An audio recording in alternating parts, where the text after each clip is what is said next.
Saya kira gini, sekarang itu dunia industri, terutama kita bicara tentang teknologi ya, Teknologi ya, IT itu sangat-sangat dibutuhkan sekali gitu ya. Dan peran seorang IT itu luar biasa. Nah, saya kira gini, sekarang itu dunia industri, terutama kita bicara tentang teknologi ya, Teknologi ya, IT itu sangat-sangat dibutuhkan sekali gitu ya. Dan peran seorang IT itu luar biasa. Nah, menurut aku kembali ke peran kita masing-masing kita sebagai apa, dan kita bisa mengembangkan dari sisi itu. Ya, kita sebagai mahasiswa ya kita berperan seperti itu. Berbicara tentang kampus ya, kampus punya peran seperti apa dalam mendukung visi dari mungkin dari Pak Presiden atau lain sebagainya.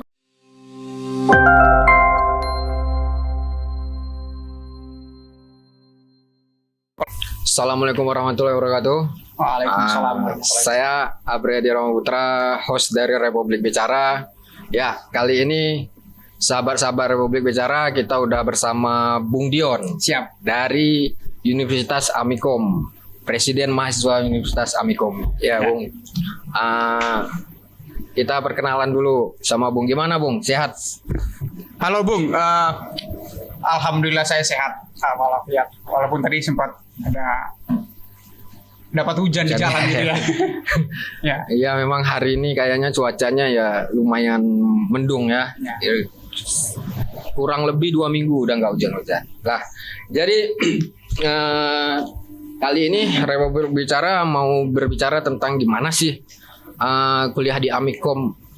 Kenapa sih kita harus kuliah di Amikom gitu? Mungkin nanti bisa dijelaskan oleh Bung Dion selaku Presiden mahasiswanya Amikom. Gimana, Bung? Ya, baik. Sebelumnya perkenalkan nama saya Ferdinand Dionisius Sidalau. Saya Presiden Mahasiswa Universitas Amikom Yogyakarta.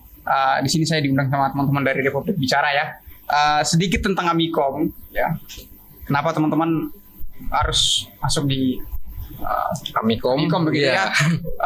Saya kira gini, sekarang itu dunia industri, terutama kita bicara tentang teknologi ya, Teknologi ya, IT itu sangat-sangat dibutuhkan sekali gitu ya. Dan peran seorang IT itu luar biasa. Nah, di Amikom sendiri itu kenapa teman-teman itu kawan-kawan yang sekarang masih posisinya masih di SMA ya, bangku SMA itu harus masuk di Amikom. Saya rasa di Amikom itu ada satu culture yang dimana seluruh mahasiswa itu mereka mendalami juga ilmu tentang pengetahuan teknologi begitu ya. Jadi kita tidak hanya belajar tentang, misalnya saya dari jurusan akuntansi nih, nggak cuma akuntansi gitu ya, atau misalnya ilmu pemerintahan. Itu di situ nanti diselipin juga ada materi tentang perkuliahan yang berkaitan dengan IT. Jadi semua itu bisa rasakan seperti apa sih materi-materi tentang teknologi itu sendiri. Apalagi di tengah pandemi gitu, seperti ini ya, Bung. Ya. Jadi kurang lebih seperti itu. Lebih mendalam lagi, Bung. Apa sih Amikom itu? Kalau dulu kita tahu nih, Amikom ini mungkin kulturnya ini adalah terkait IT. Tapi ketika menjadi universitas, apakah tidak mengabaikan kultur yang dibawa sebelum Amikom menjadi universitas gitu? Oke, baik. Terkait itu ya. Kalau dulu kita masih dikenal STEMIC ya, jadi sama seperti teman-teman juga. Jadi kita dulu sekolah tinggi juga ya. Bedanya atau mungkin ada, kalau saya lebih ke bagaimana kampus itu, setiap universitas itu pasti ada perkembangan ya. Jadi harus setiap tahun itu harus ada inovasi-inovasi baru. Nah, kemudian kampus kita itu kemudian menjadi universitas, saya rasa ini merupakan satu pengembangan dalam bidang pengetahuan begitu ya. Jadi tapi dengan catatan di sini Universitas Amikom Yogyakarta tidak pernah meninggalkan IT-nya itu. Jadi IT-nya itu tetap melekat sebagai istilahnya background-nya. Iya, jadi basicnya memang di situ. Jadi bahkan semua jurusan ya. Kalau kita itu ada dari 3 fakultas itu, masing-masing jurusan itu juga punya ilmu yang sama. Jadi mereka juga mendapatkan pengetahuan atau materi-materi tentang IT-nya itu, yang bagian IT-nya. Jadi ya, menurut aku lebih bagus lagi ya ketika Universitas Amikom Yogyakarta sudah labelnya sudah universitas, nggak lagi sekolah tinggi ya. dan pengembangan. Sebenarnya nggak ada beda, cuman pengembangan itu yang Iya.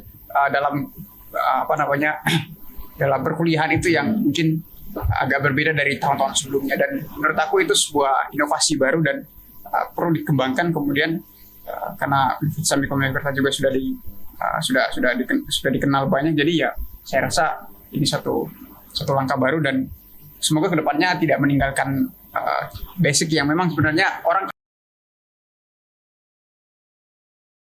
di Universitas Amikom Yogyakarta dia punya 3 fakultas ya. Di sana ada 3 fakultas, ada Fakultas Ilmu Komputer, Fakultas Sains Teknologi, ada Fakultas Ekonomi Sosial. Terkait fakultas apa saja sih yang ada di Amikom? Oke, baik. Terima kasih Bung. Jadi gini, di Universitas Amikom Yogyakarta dia punya 3 fakultas ya. Di sana ada 3 fakultas, ada Fakultas Ilmu Komputer, Fakultas Sains Teknologi, ada Fakultas Ekonomi Sosial. Nah, saya sendiri di Fakultas Ekonomi Sosial. Ekonomi sosial. Dari jurusan akuntansi, satu akuntansi. Nah, di sana juga ya seperti yang saya bilang di awal tadi juga ada sains, itu ada arsitek juga ada. Arsitek jadi juga ada. Iya, jadi ya semuanya itu akan kembali ke apa namanya yang akan dimasuki dengan sedikit sentuhan IT-nya, jadi lebih bagus lah seperti itu dibanding saya bukan mau itu ya, cuman karena Amikom ini yang yang orang selalu kenal dengan IT-nya itu ternyata memang bukan cuma satu fakultas, misalnya Fakultas Ilmu Komputer. Jadi situ saja enggak, tapi semua fakultas itu dapat ya terselip lah. Ya, dia di perkuliahan materi-materi perkuliahan itu ada IT-nya. Terkait akreditas, Bung, mungkin setiap fakultas. Kalau akreditas itu beda-beda itu ya. Jadi kembali lagi ke kita ada kan setiap itu kan ada jenjang dari akreditasi dari jurusan, kemudian itu sampai dengan tingkat universitasnya. Ya beragam sebenarnya kita jadi, cuman ya kalau di ilmu komputer sendiri itu rata-rata ada A semua. A semua ya. Wah. Ya ini teman-teman kalau memang yang basicnya mungkin IT gitu ya, atau memang tertarik di dunia IT begitu bisa. Ya tidak salah pilih. Nah, sudah jelas itu tidak mungkin salah pilih lagi. Karena di sana nanti akan diajarkan juga oleh menurut saya orang-orang yang udah berkompeten lah. Kompeten banget, bahkan banyak dokter-dokter juga yang ngajar di sana yang khusus untuk bidang IT-nya. Bahkan di tempat saya itu ada salah satu dosen yang sempat ngajar di salah satu mata kuliah di konsentrasi saya waktu semester kemarin itu ya. Ada salah satu dokter yang baru aja didapat gelarnya itu beliau itu yang memperdalam betul ilmu IT-nya dan itu dia kembangkan, dia bagikan ke semua fakultas bahkan.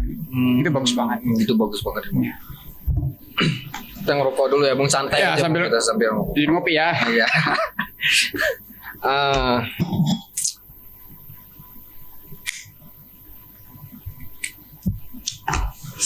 Yang kedua ini terkait organisasi kampus, Bu. Ya. Mulai dari mungkin bentuk student government, artinya mulai dari legislatifnya, yudikatifnya, dan eksekutifnya itu seperti apa kalau di Amikom? Oke, baik.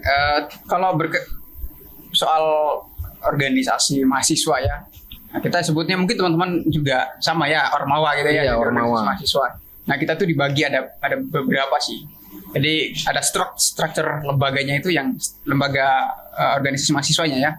Jadi ada ada yang paling di atas itu kan ada juga BEM Senat gitu ya, ada Senat dan BEM.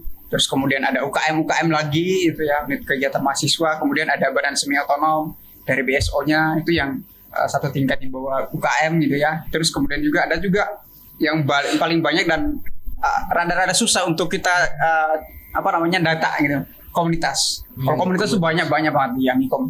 Dari komunitas yang berkaitan dengan IT, komunitas yang tiap hari nyari cuan gitu kan, itu ada juga kayak gitu. Jadi beragam kayak gitu. Tapi kalau untuk yang secara struktur lembaga dan itu resmi dari Universitas Amikom Yogyakarta itu ya ada itu tadi, ada UKM, ada BSO sama komunitas. Kira-kira garis koordinasinya itu seperti apa, Bu? Ya. Garis koordinasi antara BEM sama UKM, mungkin ada DPM, itu seperti apa? Nah, kalau di Amikom sendiri? Kalau rekan-rekan mungkin di teman-teman yang lain mungkin kenalnya DPM ya. Iya, Kalau di DPM. kita itu senat mahasiswa. Ya, senat. Kita senat mahasiswa. Nah, antara senat mahasiswa dan BEM ini sendiri ya punya garis koordinasi begitu ya. Nah, kemudian dengan itu sama juga dengan teman-teman yang lain. Jadi kayak semacam Hima juga termasuk ya. Jadi Hima juga kita koordinasi, UKM juga, terus BSO juga. Nah, yang punya fungsi untuk memberikan instruksi ke BSO ini ya dari Badan Eksekutif Mahasiswa. Dari BEM. Dan dari senat mahasiswa dan BEM itu sendiri jalurnya ya jalur koordinasi gitu. Ngerokok dulu biar ngobrolnya makin santai kan. Nah, lalu sistem pemilihannya, Bung. Sistem pemilihan mungkin ketua presiden mahasiswa itu seperti apa kalau di Amikom? Ya. Kalau pemilihan presiden mahasiswa, wakil presiden mahasiswa, saya rasa sama saja sih seperti yang di universitas yang lainnya. Jadi kita tuh ada yang namanya pemilu. Nah, pemilu itu pemilihan langsung mahasiswa ini ya. Dari pemilihan langsung mahasiswa itu nanti yang mengatur segala sesuatu yang berkaitan dengan pencalonan sampai dengan penetapan nantinya gitu ya. Nanti di pemilu itu sendiri juga ada tim KPU-nya, ada Bawaslu-nya juga gitu.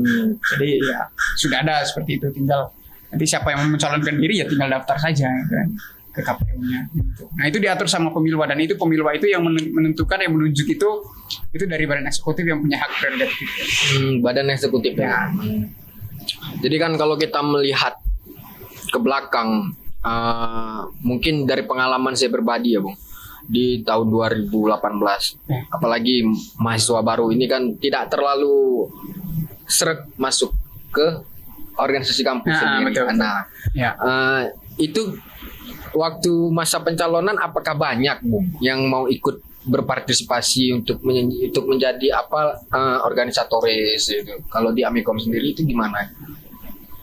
Berarti pencalonan dari teman-teman mahasiswa ini ya untuk masuk di Orma ya. Kalau masuk ke Orma itu, memang aku sedikit cukup kaget juga ya di awal-awal itu kemarin.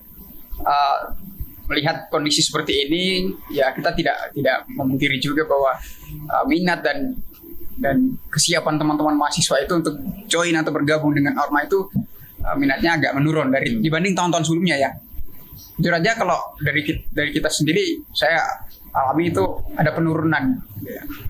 Jadi ya banyak faktor juga sih sebenarnya yang bisa kita itu ya. Faktornya ya salah satunya adalah teman-teman ini yang kurang mendapat informasi, kemudian karena mungkin pertimbangannya adalah dia jauh jaraknya gitu ya. Kemudian teman-teman ini kan kalau jauh itu kan agak, ya kita lihat aja lah. Aku nggak tahu nih, Bung, kalau saya pribadi, kalau misalnya di awal-awal pandemi gitu ya, mau kuliah aja tuh males gitu. Males bener, serius. Jadi kita tuh awal-awal kuliah tuh males, apalagi mau gabung organisasi gitu kan. Jadi kayak lebih baik sudah aman. Tapi ketika udah lama-lama ternyata capek juga gitu kan. Tapi ya itu yang saya rasa kemudian ini yang mungkin mahasiswa-mahasiswa umum ini merasakan hal yang sama. Jadi untuk apa saya gabung ke organisasi sementara kegiatannya masih online? Jadi kurang itunya. Nah, cuman sekarang kan poinnya adalah bagaimana peran seorang yang istilahnya di situ yang bisa mengatur semuanya itu gitu ya. Jadi bagaimana dia bisa merangkul teman-teman yang walaupun dengan kondisi seperti ini, kemudian bisa nih teman-teman semua yang yang gabung dalam organisasi itu bisa terangkum. Dan kalau saya sering bilang, setiap organisasi itu bahkan sampai dengan staf itu harus punya rasa kepemilikan terhadap organisasi. Iya. Kalau dia punya rasa itu, ini dia akan jalani organisasi itu tuh dengan enak gitu. Dia menjalankan program atau tugas pokok fungsinya itu ya enak aja. Jadi kita tinggal koordinasi aja. Nah, yang paling penting itu. Jadi kalau kita terutama juga komunikasi, kalau komunikasinya mandek ya sama aja gitu kan. Makanya ya penting perannya seorang ya mungkin di orma-orma itu punya ketua-ketua itu ya penting gitu. Berarti bukan lagi kayak normal-normal, tapi kita menjemput bola ya, Bung. Ya, harus kondisi seperti ini memaksakan kita tuh harus yang menjemput bola, betul. Ya karena gini, saya nggak tahu ya, mungkin berbeda dengan teman-teman dari universitas yang lain. Tapi kalau di Amikom sendiri, saya akui memang cukup itu ya. Bukan kesalahan dari dari pribadi mahasiswa tidak. Tapi bagaimana dengan kondisi seperti ini teman-teman mahasiswa juga kaget, kita juga kaget kan. Iya. Nah mau tidak mau salah satu harus ada yang harus lebih proaktif gitu loh dalam merangkul teman-teman mahasiswa itu. Nah itu, jadi kalau saya ya perannya kita sebagai badan eksekutif mahasiswa ya BMKM gitu ya, keluarga mahasiswa ya kita harus rangkul. Kita yang kalau bisa ya Melalui program-program atau itu seperti apa, Bu? Kalau cara merangkulnya? Merangkul mahasiswa baru ini apakah melalui program-program BEM atau mungkin seperti apa itu? Kalau kita tuh ada, kalau saya perekrutannya sekali ya. Iya. Perekrutan umum itu dibukakan untuk umum itu sekali untuk mahasiswa ya. Jadi sekali saja, dan itu kemudian mahasiswa umum ini bisa mendaftar.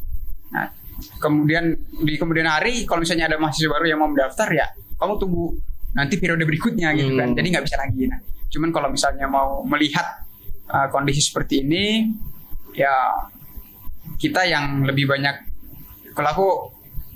kita lebih banyak main di media, ya.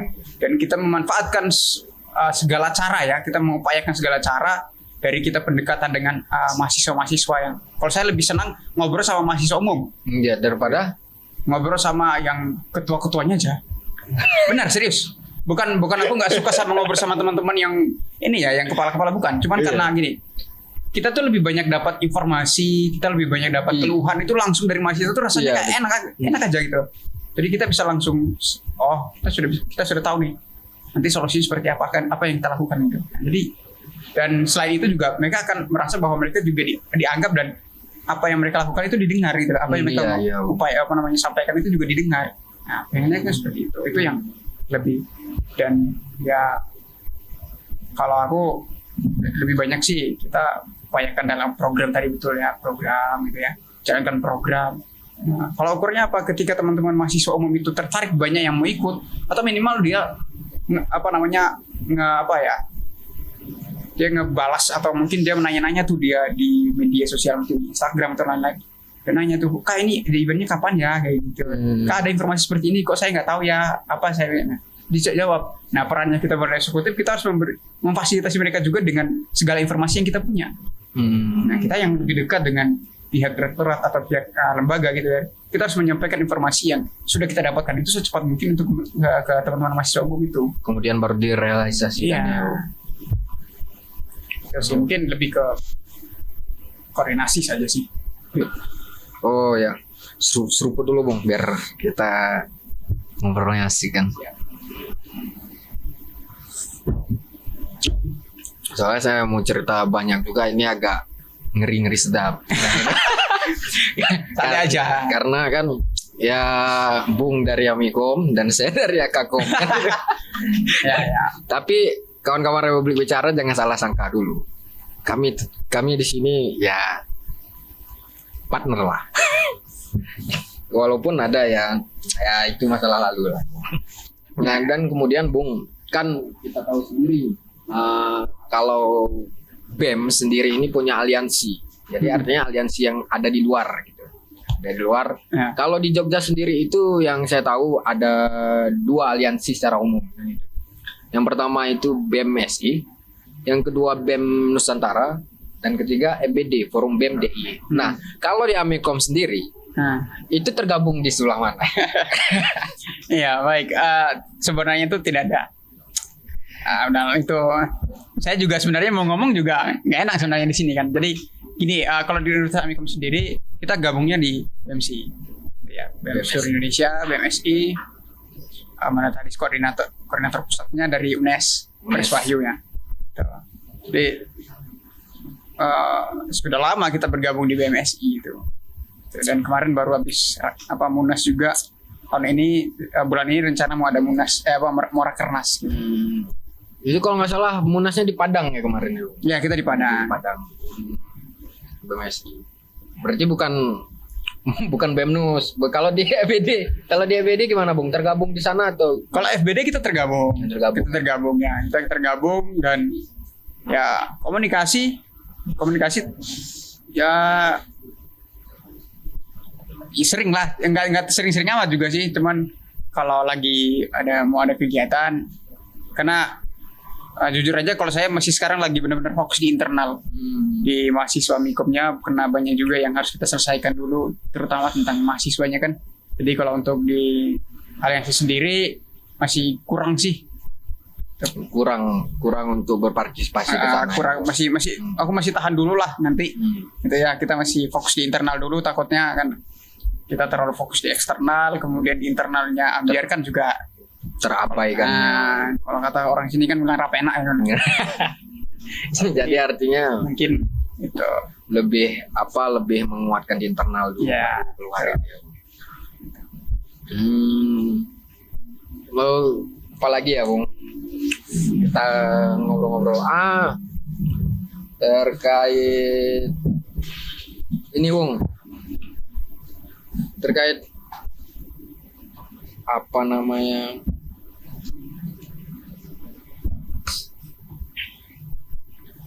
Gerakan mahasiswa eksternal yang ada di Akakom. Contoh ini, contoh kecil mungkin HMI, PMI atau itu seperti apa? Kalau di Universitas Mikom Jakarta sebenarnya saya nggak mau berbicara banyak tentang ini ya. Cuman kalau di kita memang masuk pasti ada lah. Di setiap universitas pasti ada, gitu ya, pergerakan. Dan saya mendukung sekali memang kalau memang ada organ-organ eksternal itu. Dalam artian begini, kita itu tuh kan kadang ada satu hal yang minus di antara salah satunya itu kan perlu ada ya. Ketika ada, misalnya saya kasih contoh saja nih sederhananya, ketika di internal itu kan kita fokus dengan internal, artinya kita akan fokus dengan mahasiswa di dalam kampusnya, terus kemudian kita fokus dengan pembelajaran perkuliahan yang ada di internal kampus. Itu kan saya rasa masih kurang juga. Kita butuh yang sekarang itu, kalau bahasa kerennya sekarang orang bilang mahasiswa ini agent of change. Bagaimana kita mau berbicara tentang agent of change kalau misalnya pemikiran kita saja masih di situ-situ saja kan. Nah, kita butuh juga teman-teman ini. Artinya ada orang yang berpikir kritis, karena saya mendukung, saya mengapresiasi sekali kalau teman-teman teman-teman pergerakan itu kan rata-rata itu pemikirannya kritis begitu ya. Dan bagus gitu loh. Ini bagus untuk pertumbuhan istilahnya, selain kita berbicara tentang wawasan dari mahasiswa sendiri, menumbuhkan daya kritis pemikiran mahasiswa itu sendiri ya.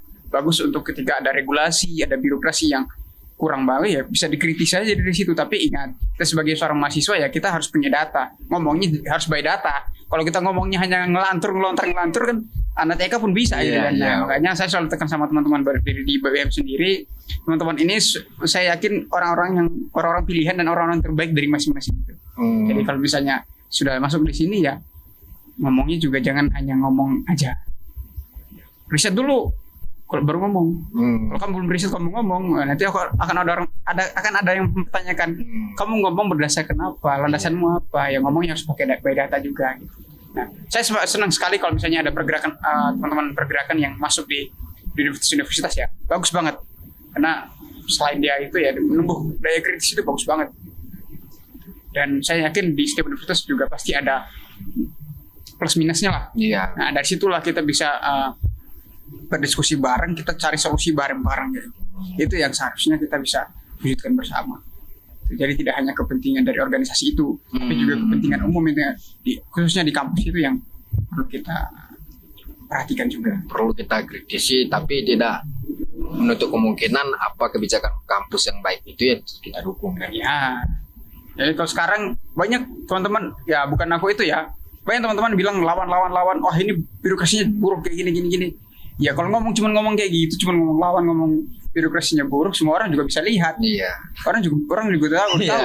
Nah sekarang kita sebagai seorang mahasiswa, apalagi kalau misalnya kita di badan eksekutif mahasiswa, ya selain kita mau mengkritisi itu, kita juga harus mampu menawarkan solusi. Tidak hanya kita setiap hari kritis. Sementara ketika ditanya nggak ada solusi sama sekali dari kita. Nah itu kan sesuatu yang menurut aku juga ngomong kosong gitu. Harus ada solusi yang konkret. Supaya dari sana juga ya kita kalau kita di badan eksekutif kan kita harus membantu mahasiswa, kita kan perantara gitu. Kalau ada yang minus dari birokrasi lembaga, ya kita bantu sampaikan ke mahasiswa dan kita diskusikan apa solusi kita gitu. Ya, berarti menawarkan solusi. Ya kita harus punya goal kita harus ada solusi kalau Bukan misalnya ada hanya permasalahan ini. Bukan hanya kritik aja ya. Ya sekarang itu kan banyak mahasiswa itu kan misalnya kritik ya. Mohon maaf aja maksudku ya kita ngomong harus belak-belakan aja maksudnya banyak sudah sekarang ini yang ngomongnya ya kritik kayak gitu. Bagus memang mahasiswa itu lahirnya untuk mengkritisi tapi ingat kita juga punya tanggung jawab untuk memberikan solusi. Iya, moral ya. Iya itu tanggung jawab moral. Tuh. Ada yang kemudian banyak yang apa namanya nanggapi gitu kan. Aku bilang ya kamu bagus kritik. Tapi Apa solusimu? solusinya apa kan gitu. Kalau kata Rocky Gerung, sorry nih Bung ya. Kalau kata Bung Rocky bilang kita itu nggak perlu apa namanya kalau kritik itu nggak perlu solusi. Nah, saya melihat dari pandangan tersebut saya juga mengkritik itu. Kita sebagai agent of change, kita harus berani memberikan solusi juga. Jangan hanya berani koar-koar apalagi kalau misalnya kita cuma main-main di media sosial apa sih? Kayak anak kecil gitu loh. Sekarang kita nggak perlu lah sampai ke arah sana. Kita harus berbicara yang kita harus mampu menawarkan solusi juga supaya jangan hanya orang bilang kita cuma kuasa kerongkongan aja ya kalau kuasa kerongkongan semua orang bisa kuasa kerongkongan gitu. Ya mungkin sedikit mengulik Bung terkait visi misi Amikom ke depan ini apa sih sebenarnya atau mungkin sejajarnya visi misi BEM dan visi misi kampus itu seperti apa gitu. Kan kalau kita tahu ya statuta kampus itu dibentuk itu setiap pergantian rektor kalau mungkin di masanya Bung ini visi misi Amikom itu seperti apa? Ya.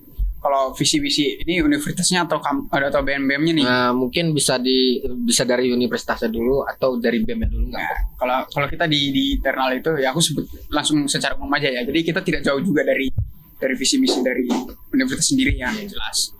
Ya kita ini kan artinya bagian daripada itu untuk mewujudkan cita-citanya atau visi dan misi dari universitas sendiri. Kita berdiri juga kita harus menjunjung itu. Artinya kita lebih banyak ke peran kita dalam hal merangkul mahasiswa ini, mereka juga bisa kemudian bisa menjadi salah satu agen juga yang mengembangkan atau juga kalau kita di Amikom sendiri punya tujuan. Kalau kita dikenal di luar negeri sudah, gitu ya. Tapi lebih ke bagaimana kita mengambil peran dalam bidang IT-nya itu untuk yang selalu digaungkan juga kalau Pak Prof selalu bilang kita ingin cita-cita kita itu nanti bisa se-Asia Tenggara kita menjadi yang terbaik begitu kan.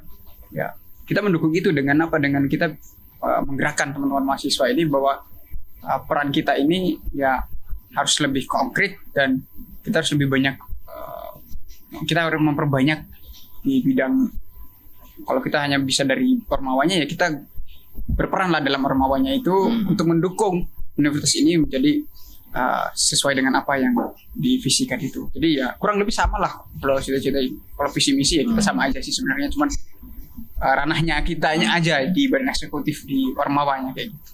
Walaupun di ormawanya ini mungkin program-programnya lebih ke IT-nya kan gitu ya untuk memperkenalkan mungkin se-Asia Tenggara IT di Amikom ini ya. Kalau itu sudah ada UKM-nya yang memang bagian itu. Jadi di internal kampus itu di kita ormawanya itu sudah ada bagian-bagiannya khusus-khusus yang kayak berbicara tentang lomba internasional di bagian IT itu sudah ada timnya sendiri, sudah ada komunitasnya sendiri, UKM-nya sendiri gitu kan dari BSO-nya sendiri, bahkan ada juga peran dari himanya juga. Nah BEM ini fungsinya atau senat mahasiswa sendiri itu ya kita punya masing-masing itu kan kita punya aturan yang masing-masing. Tapi menarik Bung, apakah ini garis koordinasinya langsung ke kampus atau ini melalui BEM dulu? Antara UKM yang apa tadi? Yang untuk memperkenalkan ini saja. Ini apakah koordinasinya ke BEM dulu? Kalau tahun ini mungkin yang pertama kali ya. Jadi saya kurang terlalu paham juga memperdalam yang tahun-tahun sebelumnya. Kalau tahun ini kita UKM itu di luar dari badan eksekutif. Instruksinya ke badan eksekutif. Berarti langsung ke kampus. Jadi langsung ke pihak direktorat. Jadi demikian juga dengan Hima. Kalau Hima lewat prodi dulu gitu kan. Lewat Kaprodi ke Kaprodinya dulu Terus UKM itu langsung ke Direktorat Mahasiswaan. Kalau BSO baru kita dulu baru ke Direktorat. Jadi kita total kurang lebih kalau UKM itu kita punya 30-an UKM. Kita punya 30-an Ormawa. 30 Ormawa. Dan itu sudah termasuk BEM dan Senat. Dan itu nanti kalau misal mungkin di kampus saya ya Bung, itu yang ada namanya SUMBM, Sidang Umum Majelis Pemusyawaratan Mahasiswa, dan itu nanti digabung atas pelantikan Presiden Mahasiswa atau seperti apa Bung? Kalau kita itu lebih ke ini. Kalau UKM, karena UKM itu punya aturannya sendiri, mereka berhak untuk mengadakan sidang sendiri. Oh gitu. Mereka punya aturan sendiri, mereka punya regenerasinya, polanya mereka sendiri. Nah demikian juga di himanya sendiri, karena hima langsung koordinasi dengan Kaprodi. Nah yang kalau pergantian itu yang harus ada BEM di situ itu dari BSO. Nah kalau misalnya laporan pertanggungjawaban dari BEM dan Senat itu harus itu ada yang namanya musyawarah besar lembaga mahasiswa. Nah itu nanti ada LPJ dari BEM dan Senat. Kemudian nanti akan ada pengesahan demisioner dan lain sebagainya kayak gitu. Dan di situ nanti akan ada penentuan dan penetapan ketum senat yang baru, ketum senat dan sekum yang baru. Sekretaris umum. Ya mungkin yang terakhir Bung, sempat kita dengar kalau saya sih nggak salah dengar itu di 2018 Presiden Jokowi sempat mengatakan bahwa Indonesia membawa Indonesia emas menuju 2045. Nah, tanggapan dari Bung selaku Presiden Mahasiswa Universitas Amikom itu seperti apa? Apalagi berhubungan dengan IT banget kan gitu, Bung. Ya. Mulai dari 4.0 dan seterusnya. Ya. Perkembangan industri ya. Aku jawab ya. Kalau perkembangan industri itu mau tidak mau ya, kita itu akan sampai di titik itu. Dan sekarang kita sedang dalam fase itu. Ya. Entahlah mau berbicara tentang 1.0 dan lain sebagainya, saya tidak mau berbicara tentang banyak-banyak istilah itu. Cuman kalau berbicara tentang industri, ya memang setiap memang harus ada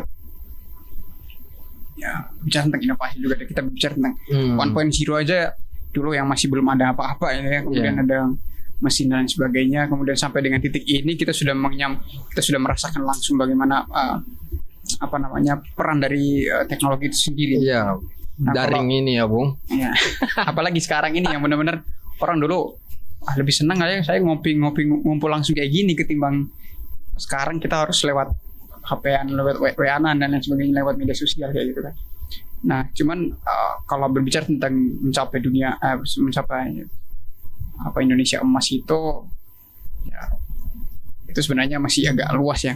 Kalau saya pribadi mau menanggapi tentang itu, Indonesia emas ini yang kalau kita melihat dengan kondisi semacam Indonesia semacam ini, walaupun kemarin saya baru dapat informasi tadi pagi itu dari Bursa Efek Indonesia mengatakan bahwa dari Istana itu sudah menyampaikan bahwa kita punya perekonomian negara itu sudah 7,0 sekian % gitu ya meningkatnya ya. Cuman kan untuk bisa mencapai ke sana itu ada bagian-bagian yang harus mendukung gitu ya. Iya. Nah, termasuk juga dengan peran dari kita sebagai seorang akademisi. Ya. Kalau Bapak Ibu dosen, kita mahasiswa juga berperan penting di dalam hal itu. Berbicara tentang IT ya, saya kira Universitas Amikom Jakarta juga sudah berperan lumayan banyak di dalam berbicara tentang industri ya, atau teknologi itu sendiri ya. Jadi ya juga termasuk dengan teman-teman dari Akakom juga saya kira, saya rasa ya begitu ya. Jadi peran yang perlu kita lakukan ya, kita sebagai seorang mahasiswa kita berbicara dengan basic kita masing-masing. Kita mengembangkan itu dengan basic kita masing-masing. Entah itu cita-citanya dari entah itu nanti presiden siapa gitu ya. Semua orang pasti punya ya, Jokowi punya cita-cita semacam itu ya. Kalau memang itu ya kita jalani, maksudnya kita siap-siap saja, tapi ingat dengan peran utama kita sebagai seorang mahasiswa. Ya, kita mendukungnya dengan peran kita. Iya, iya. Kita sebagai seorang mahasiswa kita bisa apa? Iya, iya, iya. Kalau misalnya kita mau mengangkat tentang materi, tentang diskusi ini juga mulai. Misalnya peran pemuda saat ini, peran mahasiswa saat ini dalam Indonesia mencapai Indonesia emas itu seperti apa? Ya. Nah, kalau kata Pak Gub Jawa Barat, Pak Ridwan Kamil, waktu kita di Padang waktu itu, beliau mengatakan bahwa peran mahasiswa dalam hal teknologi ini memang sangat luar biasa. Gitu kan. Bukan hanya kita setiap hari megang media sosial, bukan ya, tapi bagaimana kita memanfaatkan teknologi yang ada dan kemudian kita mempelajari dan mengembangkan industri yang teknologi yang ada itu menjadi satu terobosan baru, dan itu bisa mendobrak atau mendukung cita-cita atau visi dari pemerintah itu sendiri. Dan menurut aku kembali ke peran kita masing-masing kita sebagai apa, dan kita bisa mengembangkan dari sisi itu. Ya, kita sebagai mahasiswa ya kita berperan seperti itu. Berbicara tentang kampus ya, kampus punya peran seperti apa dalam mendukung visi dari mungkin dari Pak Presiden atau lain sebagainya. Kalau secara meluas saya sebenarnya nggak mau bicara tentang itu ya. Saya nanti mungkin ada forumnya sendiri. Kalau bicara tentang mahasiswa ya kita punya peran sebagai seorang mahasiswa, kita mendukung itu. Ya, Bung. Jika punya kesempatan untuk untuk berpendapat terkait pendidikan, ini penyampaian Kementerian Pendidikan terkait IT itu, Bung punya pendapat apa terkait IT yang ada di Indonesia itu, pendidikan terkait IT yang ada di Indonesia, Bung? Oke. Bisa sampaikan mungkin. Kalau gini, kalau bicara soal IT ya, apalagi kalau Indonesia tuh kompleks banget ya, jadi luas banget. Saya yakin masih ada wilayah atau daerah itu yang belum tersenggol, iya, belum sama sekali tersentuh oleh. Saya yakin pasti ada. Nah, kalau pemerintah punya cita-cita semacam itu ya, paling utama ya harus masyarakat ini harus paham dulu, baru kamu melakukan inovasi. Kalau misalnya masyarakatnya nggak paham, nggak tahu, dan bahkan belum tersentuh sama sekali, itu kan satu kontradiksi yang saya kira tidak akan bisa kita capai itu tanpa kita semua bisa ngerasain itu dulu. Nah, makanya paling pertama ya ini semua harus dirasakan dulu sama masyarakat, kemudian baru ada inovasi-inovasi yang mengembangkan itu. Cuman kalau misalnya soal cita-cita soal IT, saya rasa di daerah saya sendiri juga masih ada yang masih belum paham tentang IT. Jangankan IT yang seperti yang kita mahasiswa di Akalkom atau di Amikom kenal ya. Dengan HP aja saya yakin di masyarakat di pelosok itu masih belum ada yang masih banyak juga yang belum paham tentang itu. Jadi saya kira hal seperti semacam itu yang menjadi perhatian penuh dari pemerintah ya. Jadi tidak hanya di pusat satu daerah aja gitu. Ya jujur aja kalau misalnya berawal dari keluhan saya secara pribadi, dulu saya masih di Flores gitu ya.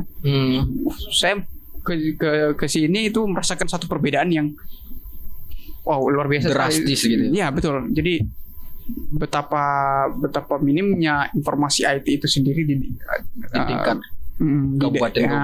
Jadi makanya kan kemudian ketika itu terjun ke daerah-daerah masing-masing itu kan satu itu, cuman kan harus ada istilahnya. Kalau saya bicaranya mungkin pemerataan gitu lah. Ya, lebih kalau pemerataan. Sebelum kita punya semacam ini, ratakan dulu nih informasi tentang, jangan sampai ada orang yang nggak paham. Kalau ada orang yang nggak paham, kalau terus kau punya cita-cita semacam ini ya. Jadi saya pengen apalagi kalau misalnya bicara tentang Indonesia, saya rasa pasti punya cita-cita yang ujungnya pasti pada sejahtera. Kalau misalnya masih ada yang nggak ngerasain itu, ya bagaimana kita membicara tentang kesejahteraan? Jadi ya kalau IT sendiri ya aku rasa bagus ya. Kalau misalnya saat ini mungkin udah mulai bagus dan perlu kita tingkatkan. Dan catatan tadi bahwa jangan hanya segelintir orang saja yang merasakan. Masih ada orang juga di pelosok-pelosok itu yang bahkan belum tahu HP itu seperti apa ya. Betul. Jadi ya maksud saya itu yang pemerataan itu seperti itu sebelum kita punya cita-cita yang lebih jauh. Ya mungkin dapat kita simpulkan bahwa ketika memang punya cita-cita yang besar, Indonesia maju, Indonesia emas di 2045 ya Bu. 2045 ya perlu diperhatikan lagi ke pemerataan IT yang ada di Indonesia. Bukan hanya segelintir kota saja yang dapat merasakan itu kan gitu. Mungkin ada pesan kesan apa yang mungkin bisa disampaikan ke kawan-kawan Republik Bicara, atau kalau kami punya tagline itu sahabat-sahabat Republik Bicara Bu, untuk penonton. Mungkin bisa ya untuk teman-teman atau sahabat-sahabat dari Republik Bicara ya. Sebenarnya lebih enak itu kita ketemu langsung kayak gini. Jadi kita ngobrol itu sebenarnya lebih enak. Iya. Jadi kalau saya boleh memberikan satu apa ya? Kalau aku ngutip aja sih dari orang yang salah satu tokoh yang menjadi motivator atau apa ya, selalu punya kata-kata yang selalu aku bawa ketika aku mau berada di ruang lingkup yang mana aja, bisa jadi sekarang di seperti itu. Saya ingat Pak Wahid, Abdurrahman Wahid, Pak Gus Dur pernah sampaikan gini, orang Cina itu dia banyak bekerja ketimbang ngomongnya. Iya. Kemudian dia orang Amerika itu lebih banyak ngomong ketimbang kerjanya. Iya. Terus ada yang nanya sama beliau bahwa bagaimana dengan orang Indonesia? Ini yang kemudian harus menjadi catatan kita semua. Bahwa kalau orang Indonesia itu, beliau katakan bahwa orang Indonesia itu antara yang dia ngomongin sama yang dia kerjakan itu nggak sinkron. Yes. Jadi makanya kalau mau kita berbicara tentang ruang lingkup organisasi, ya kita punya tanggung jawab, kita punya visi ya, dan kita punya orang-orang yang ada di belakang kita. Nah, dari yang kita kerjakan, dari yang kita bicarakan itu semua harus mewakili dari internal kita sendiri, atau dari organisasi yang ada di saat ini. Dan teman-teman BEM Akakom sendiri juga mestinya seperti itu. Demikian juga dengan kita yang ya, terima kasih banyak Bung atas kesempatan waktunya. Ya udah hadir walaupun hujan ya. Tadi dari Babarsari kemari udah pakai mantel basah-basah. Ya sekali lagi terima kasih banyak. Ya oke. Kawan-kawan Republik Bicara atau sahabat-sahabat Republik Bicara, tadi kita sudah mengulas terkait apa sih Amikom, apa saja yang ada di Amikom, BEM Amikom, dan student government yang ada di Amikom, sampai dengan cita-cita emas Presiden Jokowi 2045. Ya, terima kasih banyak Bung. Saya akhiri. Wabillahi taufiq wal hidayah. Wassalamualaikum warahmatullahi wabarakatuh. Waalaikumsalam warahmatullahi wabarakatuh.